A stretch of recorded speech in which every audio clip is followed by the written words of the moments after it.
What's going on, guys? Global 5, continuing with our set overview series. Been pretty consistent with this. Hey, Riker? We're trying.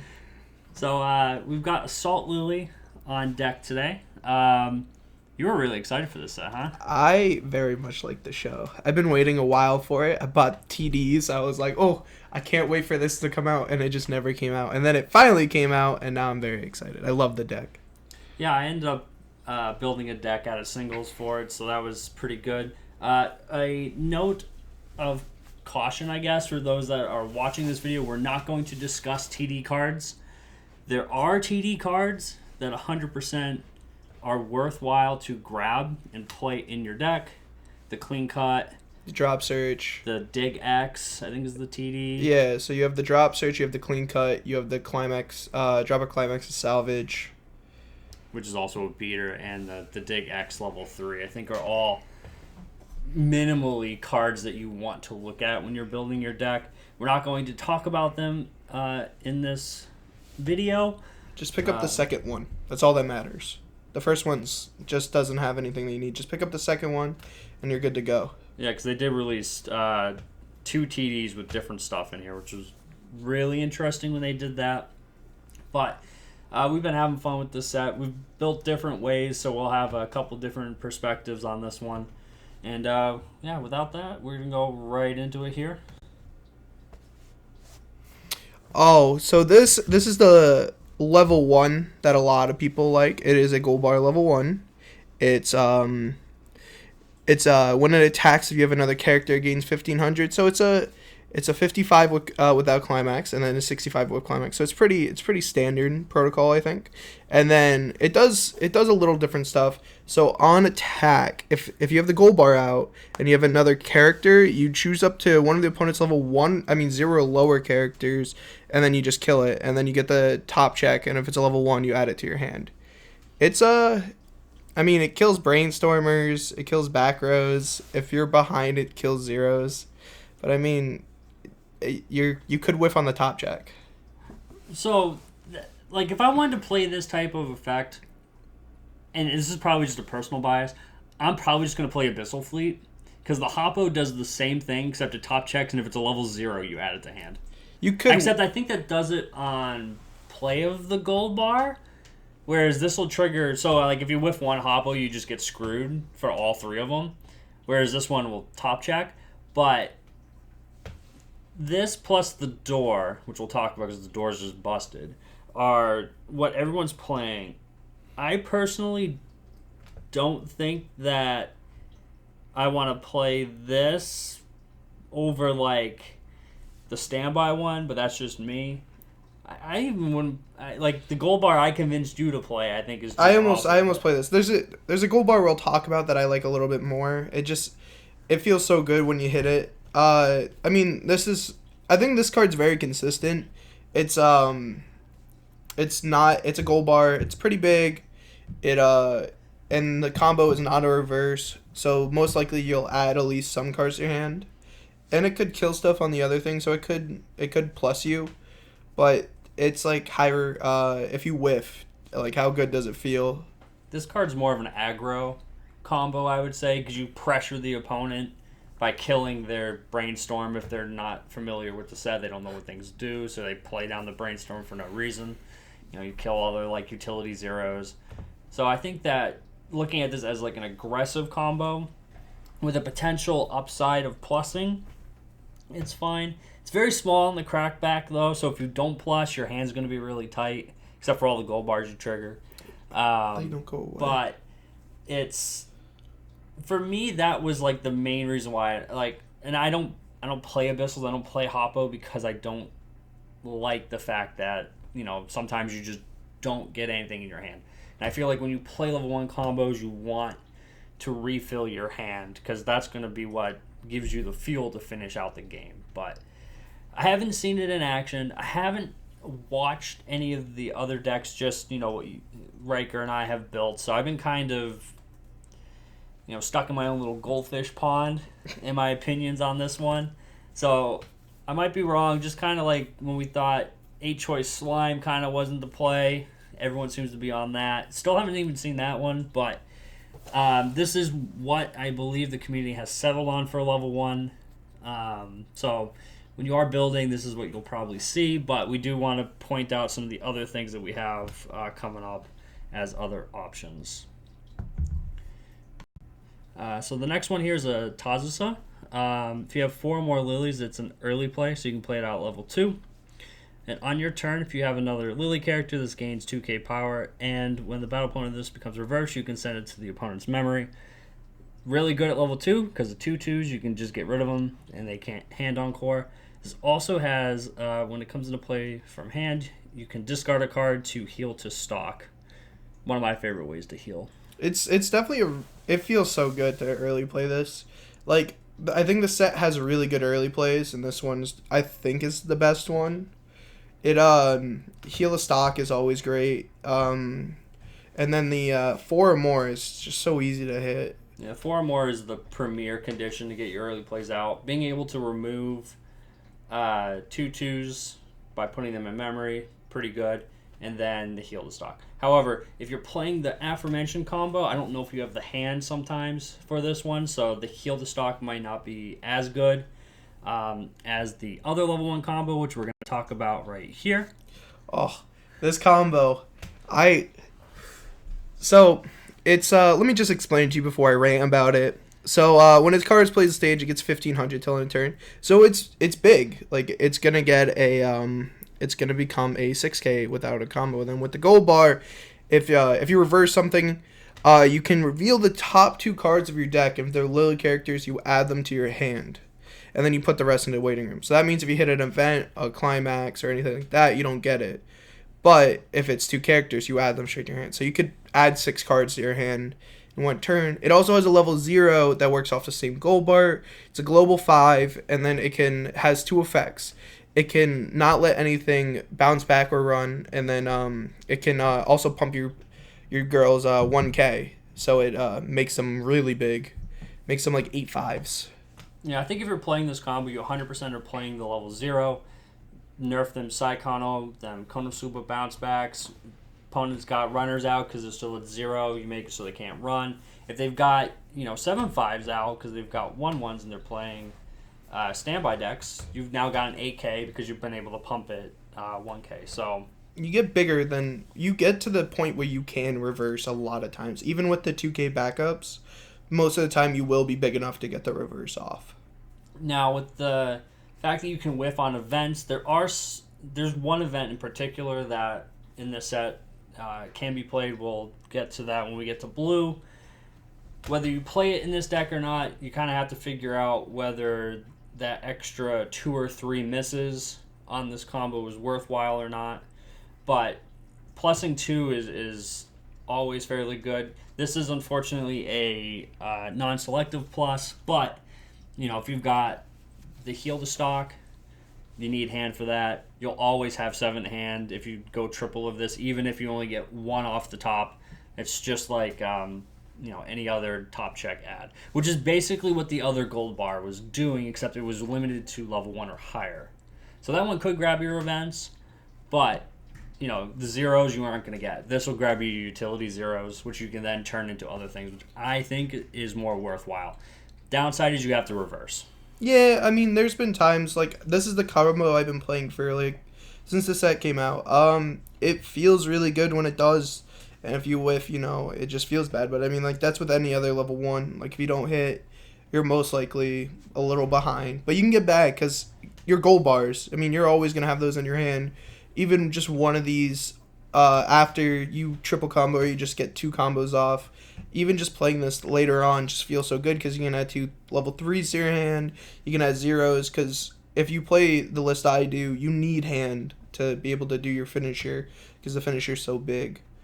So it just feels really good.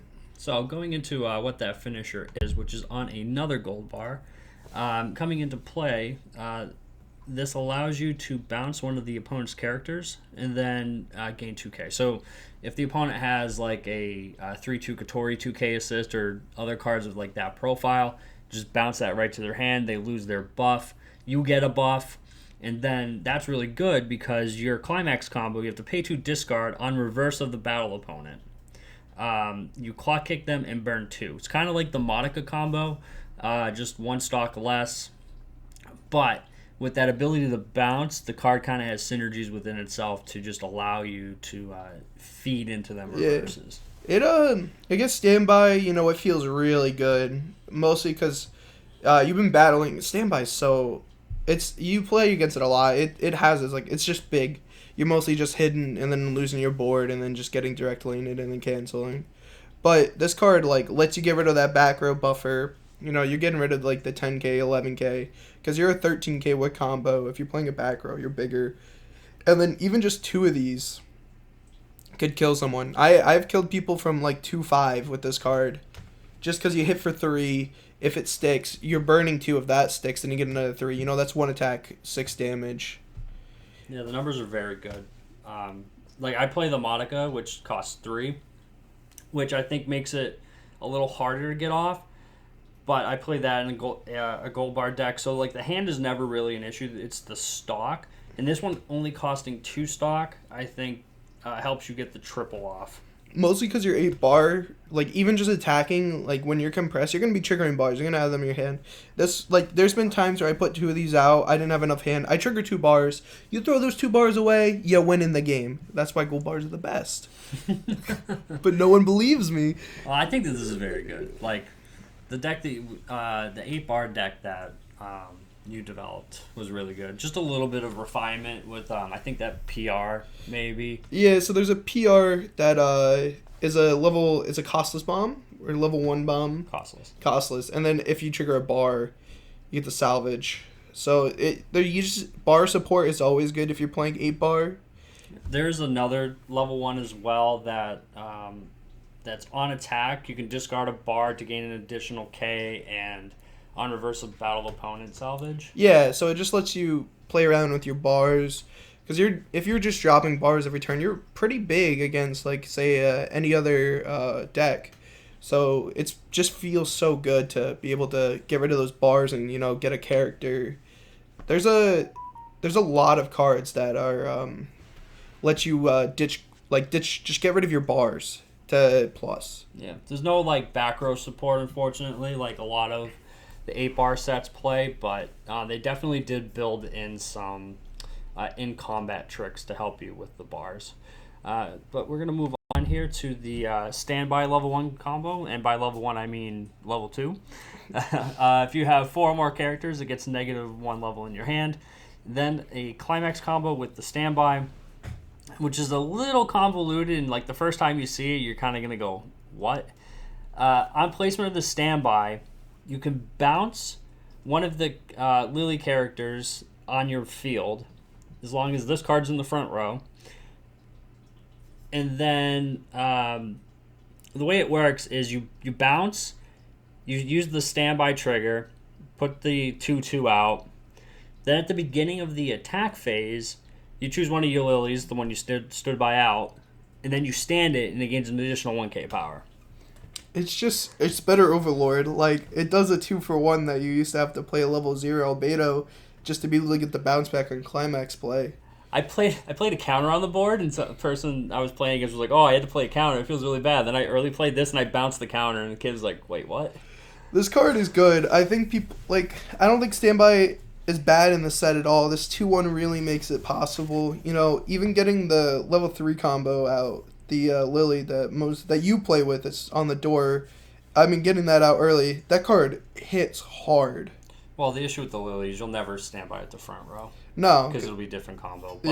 But the reason I don't think people are on this is the 2/2 condition is based upon opponent's back row. So your opponent just has to push characters up, and then it reduces the power of the 2/2. But when opponents do that, that means they're probably killing utility cards, into some of your other lanes, which is probably fine, because then the 2/2 just has hand encore. You just hand encore it, and bada bing, bada boom. You do have a Sword Maiden Global 1500 in this set, so once you hit 2, you just stand by that out, and it makes the 2/2 almost negligible. If they have 1 back row, you're still at 10k with hand encore. But Yeah, if the opponent doesn't push the back row up, that 2/2 is an 11k. But I think that's the reason why people weren't on this combo. But I've been having a lot of fun with it. My board gets really dumb. I have counters in hand, like almost always. Even if I have to field them, just to get the condition, bounce them right back. It's really busted. I think that this is the play for the set, along with this finisher. This finisher is definitely like, I think if you want to build the best of the, I think this finisher is up there and really, really good. It heals, and then it's just a 10k, but it's on the door on attack. It gives all your character on placement of the door. Which is the hardest part of this card, is that when the door gets placed, you have to pay the stock for the effect. So you pay 1, and then your whole front row gains Icy Tail for 3. There's a card that we didn't include in the slideshow, but is definitely a card that should be considered. It spawns a card from your hand that's your level or lower. So you play that card, you spawn this for free, then you play another Lily, then you can do this combo with 6 stock. So play the spawner, play that, play the other Lily, play door, pay 2. You've got a spawner that's going to mill 3, and then both Lilies will mill 1, mill 3 piece. And usually at that point, if the opponent's compressed, they're probably dead. You just have to kind of count how many cards are in their deck, so that way you can do the most optimal attack order to how many climaxes they have. So there's a little bit of math to this to like really optimize how damage can go through.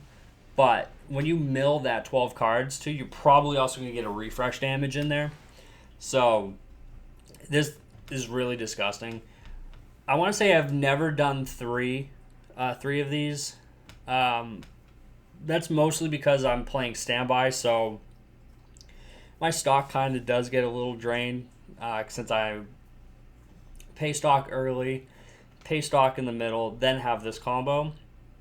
So there might be like a different deck where, you know, you're playing the gold bars, where you'll definitely have the stock and can do 3. But I find that I tend to only get to do 2, generally because of the spawner I play.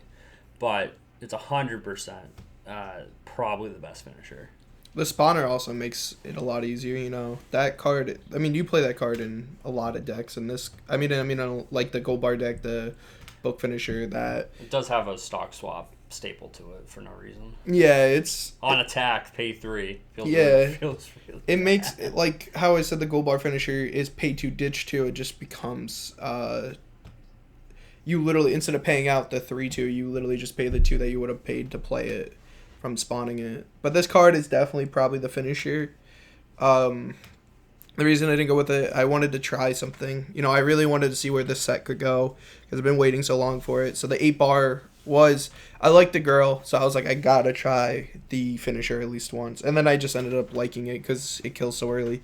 But this card, like, no matter what you're facing them, no matter how compressed they are, you're doing a lot. The Icy Tail is just always so good. No, definitely very good. So, this was a card that I added almost as just an aside to a deck. This is like something you could consider playing. So, it's a 1/1 3500. When it's placed from your hand to the stage, you can choose a face-up card in your opponent's memory and turn it face down. This is what I wanted to highlight. This card will turn off anti-heal. This card can turn off anti-salvage, if that's in memory, which I don't think actually exists. But it also can affect other things in memory. But mostly the anti-heal, which I don't know, or anti-burn.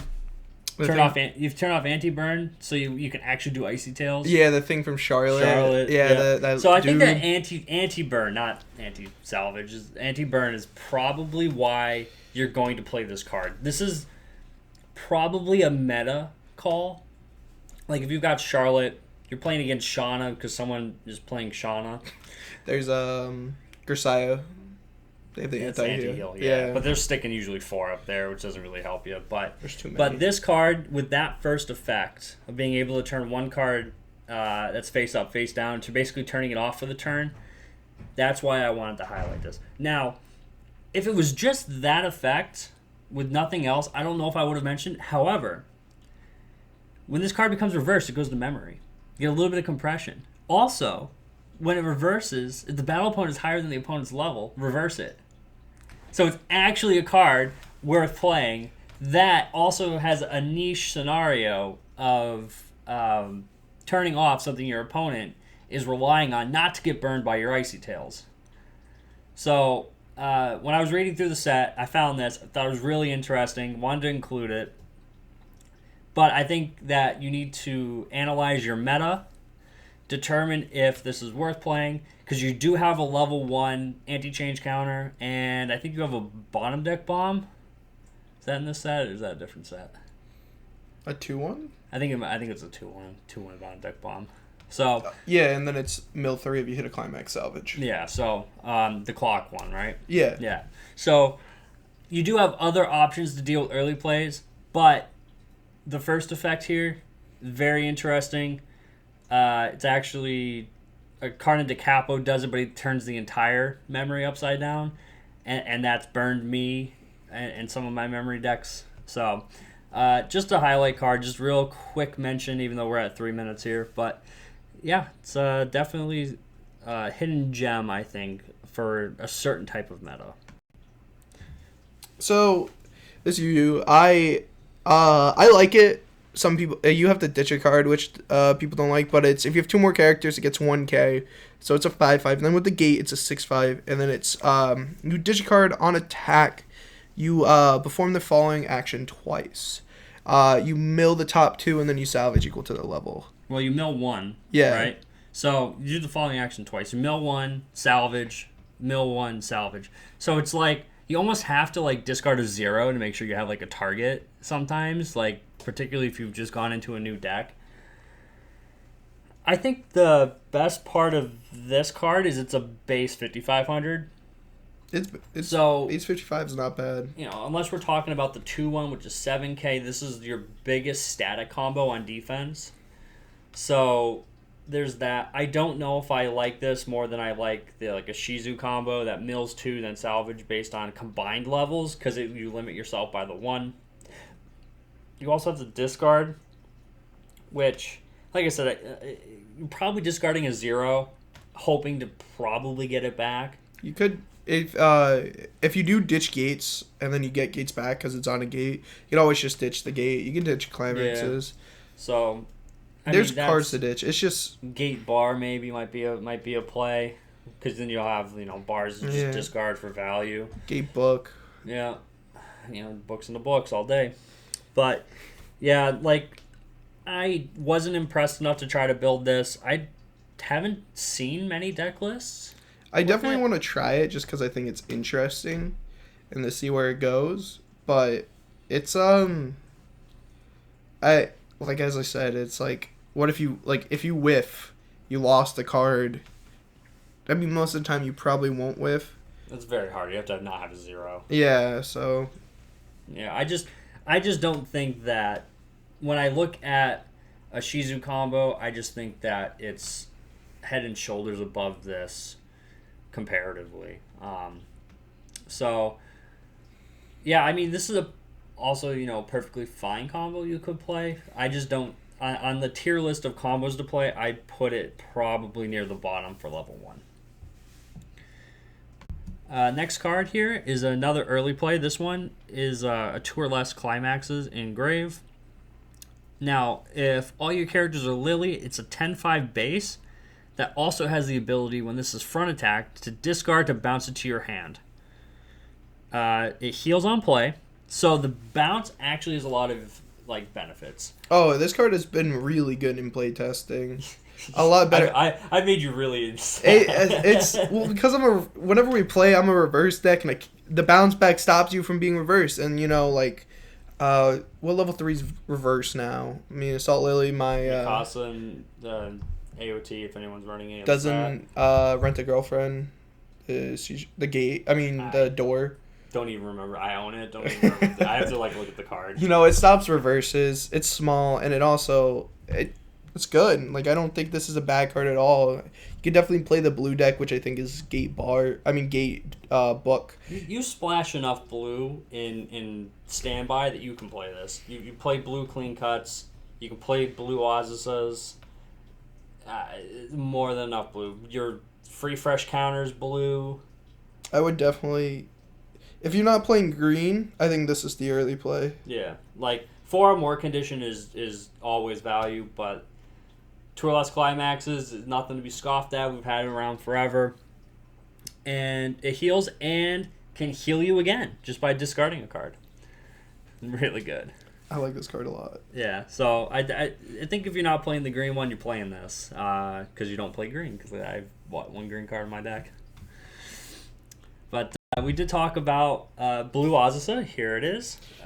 The first effect is okay. I mean, it's if they have 5 more in memory, choose 4 cards in memory, put all the other ones in the waiting room. It's just anti-Cyclone. I hate that they started stapling on cards. Yeah, I mean, if a deck has memory and they have 4 or more, there's a reason. I mean, if they have 3 cards in there, like the anti-healing, anti-burn, whatever it is, I mean, they're probably putting 1 or 2 up there. It's the other effect that you play this card. It's on death, ditch a card, look at the top 4, add a level 1 or higher character. This is really good at 0, because I play 4 of these in my 8 bar, because you can just ditch a bar, get a level 1 combo early on. You can get a finisher. It's really never a bad card to have. I never really neg on it. I'm mostly hitting. Oh, I go neg all the time. Well, that's your luck. That's not my luck. I hate... So I'm not a big fan of level 1 or higher on death Ozzuses. They're not my favorite card. But if I'm playing events, I'm playing it, which the next slide is an event. The free mill can't be batted an eye at either. I've lost games because I didn't have the free mill. Dal during Nationals specifically, I didn't play the on death Katori. And I need the mill. It feels really bad. Could have grabbed it, didn't have it. So I usually play about 2 copies, but I think that these are 100% worth mentioning and playing if you have access to them because of the utility that they provide. Now, if you are playing events such as this 2-3 event, even better because you can grab these events off of it. Now, this is what we in the community would call not a money counter. I don't even know if there's an archetype for the neg 3 soul. I mean, there's like the Beaufry's not. It's split. Yeah, I guess this would kind of be like the Dow one. Except this one, unfortunately, targets the opponent's character. So the Dow one gives it to one of your characters, and the character across from it gets it. This one actually targets the opponent's character. So if they have hexproof, you can't target them. So that is one distinction to think about if you are considering this. If you're playing against AOT, they'll have hexproof. If you're playing against Tulavroo, I was playing Tulavroo in 2021, except for me. Yamis have hexproof.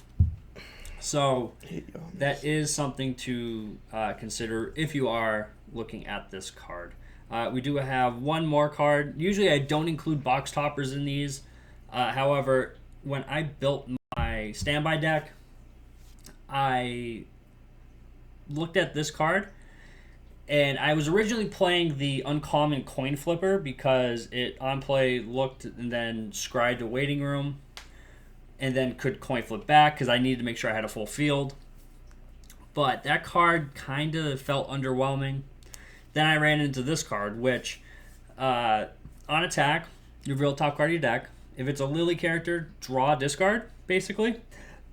So you can fill your hand with playables and then discard your standby targets, which has really been worthwhile. The other effect is that when this card becomes reversed up to once per turn, you reveal top card of your deck. If it's level 2 or higher, rest it. Just once again being able to fill your deck and then also get the added utility. Like, if it sticks around at 0, you get another attack, another draw ditch. Really busted. Also helps you dig towards your standbys so you can trigger them, which is, the preferred way to play your standby. No, I mean, this card's good for standby. It's pretty much it. It's a good box topper. We mostly don't talk about them, but playing standby, it's probably not bad to pick up. Yeah. The other box topper is the bar one. I don't think it's as good as this one, so I didn't include it because, like I said, I usually don't include box toppers. They have to do something that I think is really good for me to want to include them. But Assault Lily as a whole had some very interesting cards. Very fun to build. I kind of built my deck like real quick as I looked at the set on release. No, it's definitely a set that was worth waiting for. It was different. Had a bunch of different things. I was pretty excited for it. You know, playing... You know, I bought both precons just to play Door Gate, which it never did. Fine. It was okay, but now that the set's out, I've been having so much fun with it. Yeah. So, if you do like the anime, check out the set. It's very fun. Now, something else that you guys might want to check out is Reality A. It's a store, one of our locals down here.